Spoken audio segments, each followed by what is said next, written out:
What's up guys, it's Chris here from PHHY. Welcome back to the channel.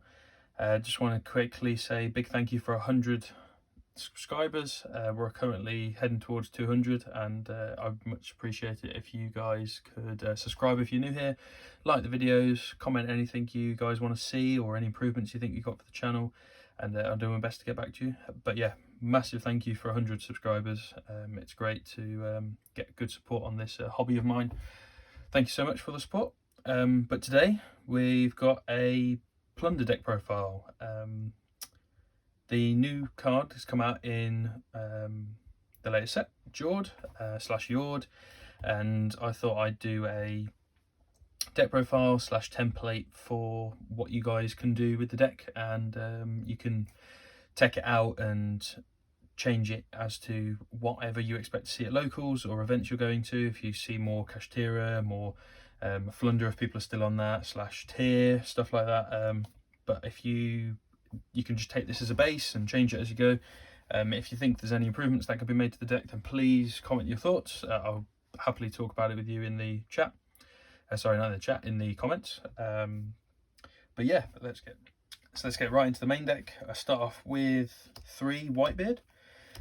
So he's got a quick effect that says when he's on the field, he can special summon a Plunder Patrol ship from the extra deck with the same attribute as a monster in your opponent's grave or a monster they control, and then equip itself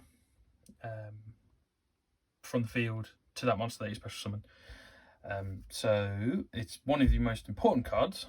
That being because he has a second effect that says when he's sent from the field or hand to the graveyard, he can special summon a Plunder Patrol monster from the deck that isn't himself, and then for the rest of that turn you're locked into Plunder Patrol monsters, special summoning wise.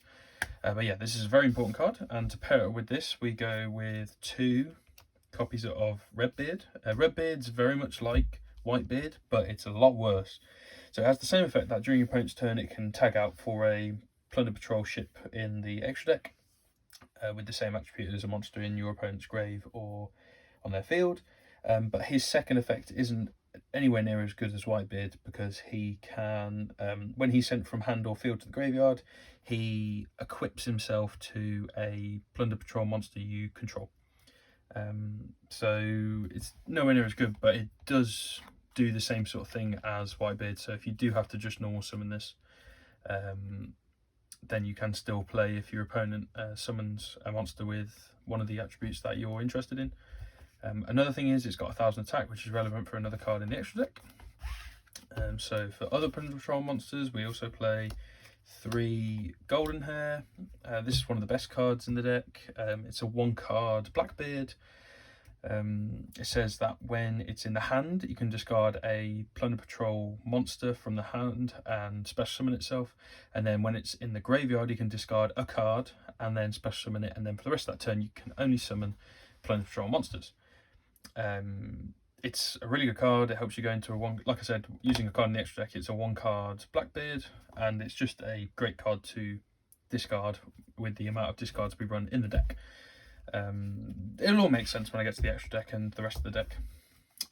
Also, we play 3 copies of Bluebeard. Bluebeard is a great extender. He allows you to special summon himself when you control a Plunder Patrol monster that isn't Bluebeard. So he special summons itself, and then also when he's sent from hand or field to the graveyard, you can discard a card and draw a card. It's great for cycling resources. It's also great for just special summon itself.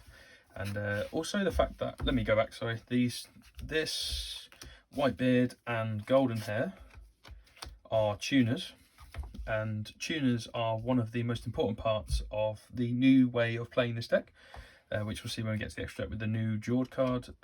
You want to be, most of the time, going straight for Jord if you can, so getting this or Whitebeard on the field with another level 4 to make a level 8 synchro is very important, and it's a really good play, so I'll show you that.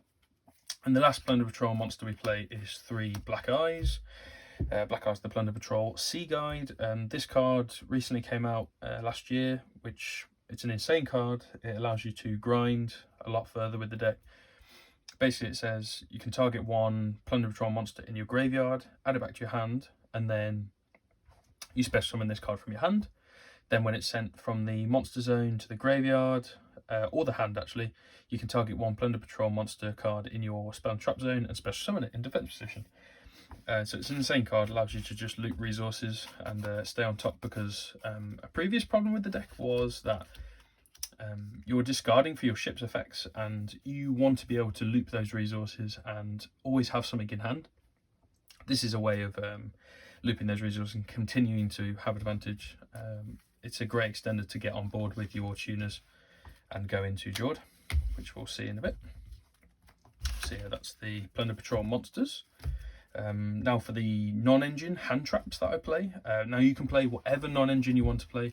I'm currently playing hand traps just for locals at the moment, and that's totally up to me. You can play whatever you think you're going to be playing at locals, whether that be hand traps for just generic rogue decks and other meta decks, or if you expect to play a lot of Kashtira, I'd be aiming to play more board breakers such as Book of Eclipse, Book of Lunar Eclipse, lots of cards like that. If you want to see a more competitive build of this deck, I would say this deck is very competitive right now, but also if you want to see what cards I play instead of these hand traps, then like the video and comment. I'm happy to make a video of what I would play if I was going to a regional right now, and expect to see a lot more Kashtira and other decks. So at the moment I'm playing 3 Ash, just a generically good card. Expecting to see a lot more branded, especially at locals and just at the regional scene here in the UK. It's a very popular deck anyway, but Ash being one of the best cards, especially coming into a new format. Ash just normally is one of the best cards when people start trying out new decks. 3 Veiler, Veiler just good, and to go with Veiler we play 3 Imperm. 3 Imperm. Imperm's the best hand trap at the moment, probably will be in the next one, in the next list, in the next format as well. Veiler and Imperm on the, what they called, the Kashtira Unicorn can a lot of the time stop their plays. And to pair with those, I play 3 Nib. Nib being one of my favourite hand traps. It's also really good against Kashtira, so in fact, if anything, this hand trap lineup is actually really good against Kashtira if you're scared of that. But Nib, just like a great card to pair it with Imperm and Veiler, being able to negate anything like Baron or anything like that. And then for the supporting engine I play the Adventure engine. I think this is a really good engine to play with the deck. It allows you to make use of the discards that the deck has, not only with, so I'll put all this down. I also play a Legal Knight as well as the Griffin Rider. This card is insane to discard off the field spell. This is a card that you can actually give to your opponent and also bounce cards. And this is a negate, obviously. A lot of people call this the wind ship because we don't have a wind ship. But these cards are insane. To go with that, I'll go with I'll obviously play the 3 Right and the 1 Fateful and the 1 Dracoback. Fateful is insane for comboing off with obviously getting it off the Temple through the right and then getting Fateful. Discarding your Whitebeard is insane because you search out the Griffin Rider and discard the Whitebeard, and then Whitebeard triggers on a new chain, and you can chain the Griffin Rider and still summon it because this doesn't apply its lock until the end of the resolution. So you get to summon it out for free. It's a great little trick you can do. Discarding the Water Enchantress off of the next card that we're about to see, which is 3 Plunder Patrol Shipyard, and also the Terraforming. This card is insane. It's one of the best it's one of the best field spells ever printed. It's got an effect that says Plunder Patrol monsters you control gain 500 attack for each Plunder Patrol card in your spell and trap zone. So that easily allows your monsters to become big quickly and hard to deal with. It also says that you can discard a card and add any Plunder Patrol card from your deck to your hand. So obviously we're always trying to discard things like your Enchantress, your Whitebeard, your Golden Hair, which can all be recurred with your Black Eyes, except for this obviously.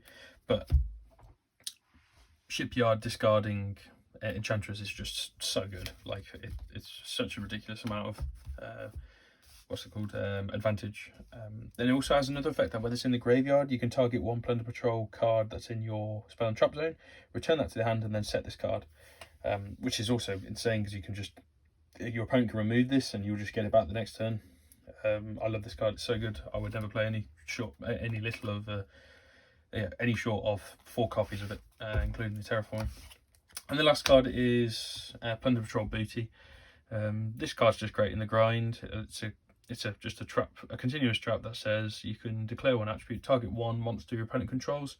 It becomes that attribute until the end of the turn, and then you can take one Plunder Patrol monster in your graveyard and either shuffle it into the deck or special summon it. So it doesn't target. You can play around either the Ishizu Shufflers if they're still an issue, Called By, anything like that. It just allows you to keep grinding and summon back the copies of the extra deck monsters that are you can either recycle them or summon them back if they were summoned properly, which the important ones we normally try and do summon properly. So yeah, I like the one booty. That's 42 in the main. I don't have a side deck built for this currently, but I can, in my next video, if I make with this deck, if I take this to locals, I will definitely be showing what I would be playing. So going into the extra deck now, I play one Almirage. It's great for the Golden Hair play. So if you summon Golden Hair or have a blue beard or red beard, you can go into Almirage, and then obviously Golden Hair can pair with just one other card in hand to summon itself back and summon the next card that we have called Blackbeard. Blackbeard is the link 2 of the deck. I'll explain what it does in a second. But essentially you can discard any card off this to summon itself back from grave. You're then locked into Plunder Patrol monsters, but you can link 2 into Blackbeard, and Blackbeard says it takes 2 monsters including a Plunder Patrol monster, whereas these 2 can be paired with the Black Eyes by linking them off for Almirage because they've got less than 1,000 attack or 1,000 attack and less. You can then summon the Black Eyes and recur these back to hand and summon the Blackbeard. So that's why Almirage is played. But Blackbeard says he's one of your main play starters of the deck. It says quick effect, you can target one effect monster you control, special one Plunder Patrol monster from your extra deck with the same attribute as a monster in your opponent's grave or on their field, similar to Whitebeard and Redbeard. And if you do, equip that monster that you targeted to it when it's special summoned, and then you can draw a card. And that's a hard one to put down. But yeah, it's insane for getting advantage, and paired with one of the next extra deck cards I'm going to show you, it's really easy to recur, and it's one of the best cards for that reason. So next I play for the XZs 3 Moak. Moak is the XZs, it's the dark attribute one. So essentially, if your opponent has a dark in their grave or on their field, you can special summon this out for free and then equip something to it. And this card has an effect that says you can discard a Plunder Patrol card, target one effect monster your opponent controls, and then banish it. And then you add a Plunder Patrol spell or trap from your deck to your hand. So it replaces the card that you discard, and then also if it is equipped with a Plunder Patrol card, it becomes a quick effect. You can also overlay 2 level 4s and make this, and it becomes a Dingirsu in the way that it will be able to protect any Plunder Patrol cards you control if it was to be destroyed by battle or card effects. If you decide to play Zeus, which is something I'm looking into, it's easy to set up a non-destructible monster and crash into something and then make Zeus. But yeah, this is one of the most popular ones that you're going to go into, because a lot of darks are played in most formats, but the numbers in the extra deck could change. It all depends on what you think you're going to be playing. They can change around, the ratios are quite flexible. But yeah, Moak is definitely one of the best ones, being able to banish effect monsters. For the rest of the XEs, I play 1 Bahamut Shark and 1 Totally Awesome. Shout out Joshua Schmidt, who signed this for me when I met him back at Euros 2018. The whole deck is water, apart from the hand traps.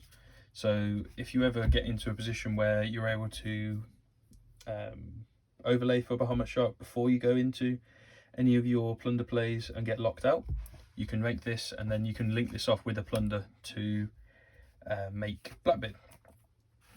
Could be cut if you don't want to play it or don't own the cards, but I like it, and I'm going to keep testing it until I find something better to cut it for.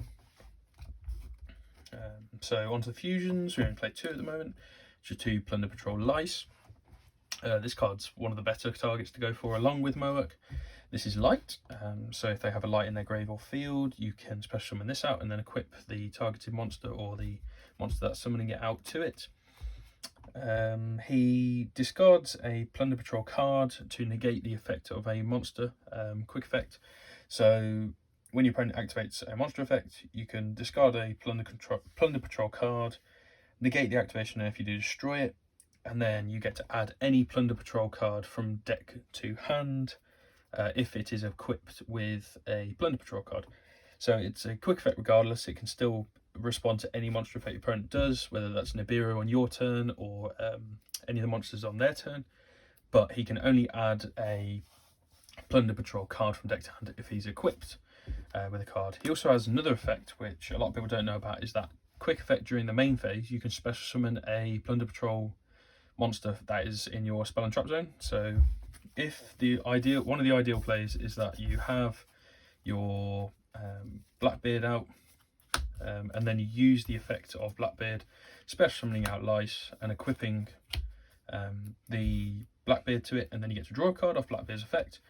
And then if your opponent, you get to stop something, and then during your turn or during the end of their main phase, you can use the effect to target the Blackbeard and special summon it out. Actually, it doesn't target. Sorry, I'm still learning this deck. It's quite new to me. I used to play it back in the day, but yeah, so it doesn't target. You get special one from hand or from your spell and trap zone. So you declare the effect, you can either special one from hand or the spell and trap zone, and normally you special summon out the Blackbeard, and then you can use it again and draw a card again. So it's just a great way that you can just loop cards and keep using the Blackbeard to gain advantage. But yeah, Lice being able to stop monster effects is great. Definitely one that I'd play at either 2 or 3, no less. Now moving on to the synchros. First we'll go for 2 copies of the new Plunder Patrol ship Jord. This card is insane. They literally gave everything that the deck needed in the form of this synchro. So let me read the card to you. So it takes a tuner and plus 1 or more non-tuner monsters, so it's generic. If your opponent special summons a monster except during the damage step, you can add 1 Plunder Patrol card from your deck to your hand. Then if this card is equipped if this is equipped with a Plunder Patrol card, you can special summon 1 Plunder Patrol monster from your deck. And that's the first part of this, and it's insane. So basically, if you're just sitting with it up, it's just a crazy card to end on anyway, with something equipped to it. If they special summon, you can then add, and then if you do add, you can special summon from your deck for free. And you're normally special summoning more than likely one of the cards that can get you another monster, so you're spamming out one of these 2. And he has a secondary effect that during your turn you can target 1 Plunder Patrol card in your graveyard, add that card back to your hand, and then place this card in the pendulum zone. And he's got a second effect, which is his pendulum scale effect, which says you can declare an attribute, return this card to the extra deck, and if you do, special summon 1 Plunder Patrol token level 4 of the attribute that you called to both sides of the field. So this is an insane way to set up your opponent with an attribute that you wish to give them, whether that's light, dark, fire, water, any of the others will do, but also give yourself one. So you give yourself a token, and then you're able to link that off, because it is a Plunder Patrol token, for a Blackbeard, which just says 2 monsters, including a Plunder Patrol monster. This card is insane. He's just great for grind. So if you are against like a more grindy deck, you can just summon him and just quickly out advantage your opponent. He also allows you to do combos turn 1. If you want to see more combos, then I'll happily upload a video doing some of the combos and test hands. If you want to see test hands, that's actually quite a good idea actually. If you want to see test hands, then like the video and comment, and I'll get one out to you guys. I'm down to learn this deck more, and I think one of the best ways to learn this is to do test hands and go first and go second. But yeah, that's Jord slash Jord, whatever you want to say. Then we also play Bran. Bran is the quick effect, target a spell, trap and banish it by discarding a Plunder Patrol card, and then if you discard, if it is equipped with a Plunder Patrol card, it is a quick effect, and then if you successfully banish a spell or trap, you can add a Plunder Patrol monster from your deck to your hand. He also has an effect that says all other fiend monsters you control gain 500. So this becomes a very simple way to OTK. You're either syncing for this, or this mainly for going first, this for going second, so you can OTK quickly with that and the field spell. So yeah, this card's great for going against back row. If you combine it with this, you can give them the fire token, so you can play, and then you can bounce that token with something like Dracoback, or the Illegal Knight, or you can bounce it with Illegal Knight and then use the Dracoback to bounce the Illegal Knight back to your hand, so you've got a quick effect disruption. But yeah, there's so much to cover with this deck, it's insane. And then the last card I'm playing at the moment is Chen Ying. I was testing this when I was playing the Bestials in the main deck, which I've since been siding in testing. But I would play Barone over this, but this is just another good card if Tier starts to see more play and I play the Bestials again. This could literally be anything else. It's a flex spot at the moment, but yeah, I like this card. When I get a Barone, I owned it for Sword Soul, as you've probably seen on the channel, but I recently sold it because it's getting reprinted in a few weeks. But yeah, this card's pretty good. I side the Bestials, and I probably will going forward into the next format, given Tier will probably be seeing play still. I will be playing this along with the Bestials if I have room for it. But yeah, it's basically a flex spot. And then finally we've got tokens, one for the Jord and then one for the Adventures. So yeah, that's the video, guys. I hope you enjoyed the profile. It's just a bit of a template for you to go and do what you want with the deck, and give you a little start with the deck, so you can do as you wish with it. Take this information, you can either ignore it, or you can go build on your own ideas and then put them in the comments. I'm really interested to see what you guys think about the deck and its potential. I think I'm going to be playing it for a bit of fun at locals, see if it's any good, especially with the engine, the adventure engine. I really miss playing that. Used to like playing it in the combo decks and also the Prank Kids deck. I found that really enjoyable. But yeah, if you guys want to see a test time video, then please like the video, subscribe, comment down below if you want to see that. But yeah, give the video a thumbs up. Thank you so much for watching, and I'll see you again next time. Cheers.